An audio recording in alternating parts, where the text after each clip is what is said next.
පුංචි දොළ පුතාලට ශිෂ්‍ය විභාගෙට වැදගත් වන ගැටලු කිහිපයක් මේ තියෙන්නේ. ශිෂ්‍ය විභාගෙත් දැන් ළඟ එනවනේ. අපි එහෙනම් බලමු පුතේ මේ ගැටලු අපි කොහොමද නිවැරදිව විසඳන්නේ කියලා. 2016 ජනවාරි 1 වෙනිදා සිකුරාදා දවසක් නම් එම වර්ෂයේ ජූනි 7 වෙනිදාට යෙදෙන දවස කවද්ද කියලායි අපෙන් අහන්නේ. අපි දන්නා පුතේ ජනවාරි මාසෙට දින 31ක් තියෙනවා කියලා. හැබැයි මෙතනදී අපි ජනවාරි මාස දින 31ම ගන්නෙ නැහැ. ජනවාරි 1 වෙනිදා සිකුරාදා කියලා දීලා තියෙනවා. එතකොට සිකුරාදා දවස අපි මේ දින 31කින් අයින් කරනවා. එතකොට 31කින් එක දවසක් අඩු වුණාම 30යි. එහෙනම් ජනවාරි මාස දින 30යි.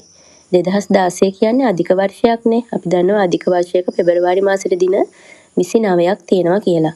නම් පෙබරවාරි මාස දින 29යි, මාර්තු මාස දින 31යි, අප්‍රේල් මාස දින 30යි, මැයි මාස දින 31යි. ඊළඟට අපෙන් අහන්නේ ජූනි 7 වෙනකන්නේ.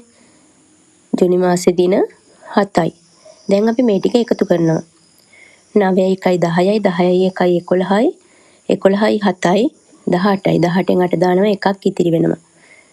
3යි 2යි 5යි 5යි 3යි 8යි 8යි 3යි 11යි 11යි 3යි 14යි ඉතිරි එකයි 15යි. එතකොට පුතේ දින 158ක් එනවා. දැන් අපි 158 7න් බෙදනවා.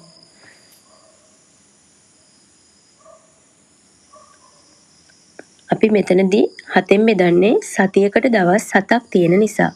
එකට 7 නැහැ 0යි 4ක් 0යි 1න් බිඳුවක් අඩු වුණාම 1යි 5 15ට ගේනවා 15ට 7 2යි 4ක් 2 14යි 5න් 4ක් අඩු වුණාම 1යි 1න් කම් 0යි ඊළඟට 8 15ට ගේනවා 18ට 7 2යි 4ක් 2 14යි ඊළඟට 8න් 4ක් අඩු වුණාම 4යි 1න් 1ක් 0යි. දැන් බලන්නකො 158 7න් බෙදපුවාම අපිට පිළිතුරු විදිහට 22 ලැබුණා 4ක් ඉතිරි වුණා. ඊළඟට 22 ළඟින් අපි ලියනවා ජනවාරි 1 වෙනිදා දවස. අපිට ගැටලුවේ දීලා තියෙනවා ජනවාරි 1 වෙනිදා සිකුරාදා දවසක් කියලා. 22 ළඟින් අපි සිකුරාදා කියලා ලියා ගන්නවා. දැන් බලන්නකො ඉතිරි වෙලා තියෙන්නේ කීයක්ද කියලා. 4ක් ඉතිරි වෙලා තියෙනවා. එහෙනම් සිකුරාදාට පස්සේ දවසේ ඉඳන් අපි දවස් 4ක් ඉදිරියට බලනවා. පළවෙනි දවසේ සෙනසුරාදා, දෙවෙනි දවසේ ඉරිදා, තුන්වෙනි දවසේ සඳුදා, හතරවෙනි දවසේ අඟහරුවාදා. එහෙනම් 4 ඉලක්කමට අදාළ දවස අඟහරුවාදා. එහෙනම් පුතේ ජූනි 7 කියලා කියන්නේ අඟහරුවාදා. මේ ගැටලුව තවත් ක්‍රමයකට විසඳන්න පුළුවන්. මං ඒ ක්‍රමයක් පැහැදිලි කරන්නම් පුතාලා මේ ක්‍රම දෙකෙන් පහසු ක්‍රමයක් තෝරගන්න. 158 7න් බෙදපුවාම 4ක් ඉතිරි වුණානේ. 2016 ජනවාරි 1 වෙනිදා කියන්නේ සිකුරාදා කියලා ගැටලුවේ අපිට දීලා තියෙනවා. අපි සිකුරාදාට පස්සේ දවසේ ඉඳන් දවස් ටික මේ විදිහට ලියාගෙන යනවා. ඊළඟට එකේ ඉඳන් ඉලක්කම් ලියා ගන්නවා. අවසාන දවසට දාන්නේ බිඳුව. දැන් බලන්නකො මේ 4ක් ඉතිරි වුණානේ. එතකොට 4 ඉලක්කමට අදාළ දවස් අපි බලනවා. එතකොට අඟහරුවාදා එහෙනම් කලින් ආවෙත් අඟහරුවාදානේ. මේ ක්‍රමයක් නිවැරදි. අපි බලමු තවත් ගැටලුවක්.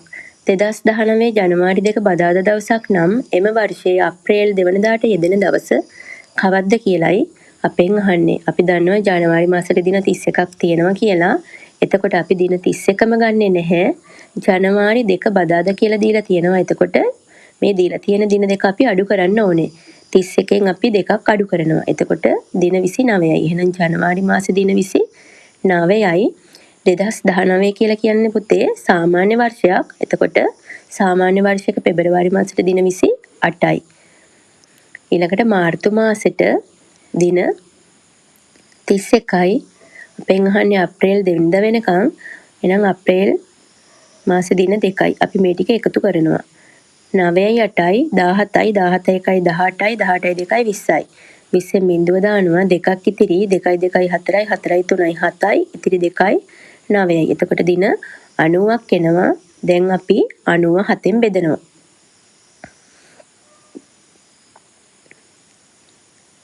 9ට 7 1යි 4ක් 1 7යි 9න් 7ක් අඩු වුණාම 2යි බිඳුව 15ට ගේනවා 20ට 7 2යි 4ක් 2 14යි 20න් 14ක් අඩු වුණාම 6යි. එතකොට 90 7න් බෙදපුවාම පිළිතුර විදිහට අපිට 12 ලැබුණා 6ක් ඉතිරි වුණා. දැන් අපි මේ 12 කියන පිළිතුර ළඟින් ලියා ගන්නවා ජනවාරි 2 වෙනිදාට අදාළ දවස. ජනවාරි 2 බදාදානේ. ඊළඟට බලන්නකො 6ක් ඉතිරි වුණානේ. බදාදට පස්සේ දවසේ නම් දවස් 6ක් අපි ඉදිරියට බලනවා. පළවෙනිම දවසේ බ්‍රහස්පතින්දා, දෙවෙනි දවසේ සිකුරාදා, තුන්වෙනි දවසේ සෙනසුරාදා, හතරවෙනි දවසේ ඉරිදා, පස්වෙනි දවසේ සඳුදා, හයවෙනි දවසේ අඟහරුවාදා. එතකොට 6 ඉලක්කමට අදාළ දවස වෙන්නේ අඟහරුවාදා. එහෙනම් අප්‍රේල් 2 පුතේ අඟහරුවාදා දවසක්. අපි බලමු පුතේ තවත් ගැටලුවක්. බලන්නකො මේ ගැටලුව කොහොමද විසඳන්නේ කියලා. 2021 වසරේ පෙබරවාරි 10 බදාදා දවසක් නම් එම වර්ෂයේ ජූලි 11 වෙනිදාට යෙදෙන දවස කවද්ද කියලායි අපෙන් අහන්නේ. එතකොට 2021 වර්ෂය පුතේ අපි දන්නවා සාමාන්‍ය වර්ෂයක්. සාමාන්‍ය වර්ෂයක පෙබරවාරි මාසෙට දින 28ක් තියෙනවා. එතකොට අපි 28න් දින 10ක් අඩු කරනවා.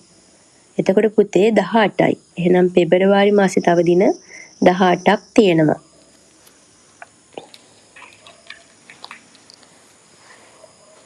මාර්තු මාසේ දින 31යි. අප්‍රේල් මාසේ දින 30යි. මැයි මාසේ දින 31යි. ජූනි මාසේ දින 30යි.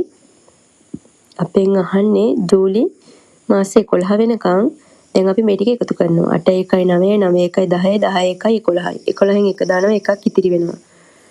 1යි 3යි 4යි 4යි 3යි 7යි 7යි 3යි 10යි 10යි 3යි 13යි 13යි 1යි 14යි ඉතිරි එකයි 15යි. දින 151ක් එනවා. දැන් 151 අපි 7ෙන් බෙදනවා. එකට 7 ඒවා නැහැ බිඳුවයි. 4ක් බිඳුව බිඳුවයි එකෙන් බිඳුවක් 1යි 5 15ට ගේනවා. 15ට 7 ඒවා 2යි 4ක් 2 14යි 5න් 4ක් 1යි 1 1ක් බිඳුවයි. ඊළඟට 1 15ට ගන්නවා 11ට 7 ඒවා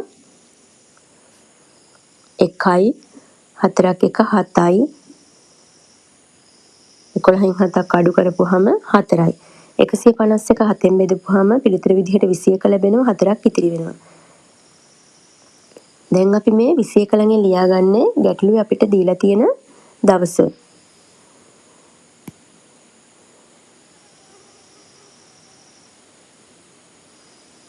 ගැටලුව අපිට දීලා තියෙන පුතේ බදාදා කියලානේ. එතකොට අපි බදාදා කියලා මේ විදිහට ලියා ගන්නවා. දැන් බලන්නකො දවස් 4ක් ඉතිරි වුණානේ. එතකොට අපි දවස් 4ක් ඉදිරියට බලන්න ඕන බදාදට පස්සේ දවසේ ඉඳන්. බදාදට පස්සේ පළවෙනිම දවසේ බ්‍රහස්පතින්දා, දෙවෙනි දවසේ සිකුරාදා, තුන්වෙනි දවසේ සෙනසුරාදා, හතරවෙනි දවසේ ඉරිදා. එහෙනම් 4 ඉලක්කමට අදාළ දවස ඉරිදා. එහෙනම් පුතේ පිළිතුර ඉරිදා. බලන්නකො මේ ගැටලුව 2020 වසරේ ජනවාරි 7 වෙනිදා අඟහරුවාදා දවසක් නම් එම වර්ෂයේ මාර්තු 30 වෙනිදාට යෙදෙන දවස කවද්ද? ඔයාලා පුතේ මෙන්න මේ ගැටලුව විසඳන්න